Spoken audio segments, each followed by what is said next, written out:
அனைவருக்கும் வணக்கம். இன்றைக்கி பருப்பு துவையல் எப்படி அரைக்கிறதுன்னு பார்க்கலாம். கடாயை வச்சுட்டு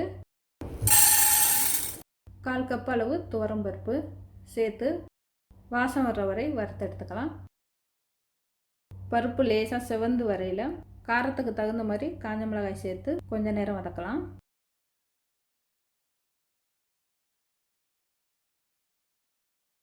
ரெண்டு பல் பூண்டு லேசாக வதக்கலாம்.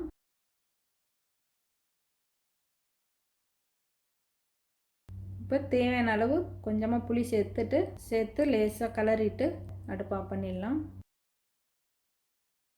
நல்லா ஆறுனதும் மிக்சியில் சேர்த்து முதல்ல தண்ணி சேர்க்காம பொடி பண்ணிக்கலாம். இந்தளவு பொடியானதும் தேவையான அளவு உப்பு சேர்த்துட்டு தேவையான அளவு தண்ணி சேர்த்து அரைச்சிக்கலாம். இன்னும் கொஞ்சம் தண்ணி சேர்த்து அரைச்சிக்கிறேன்.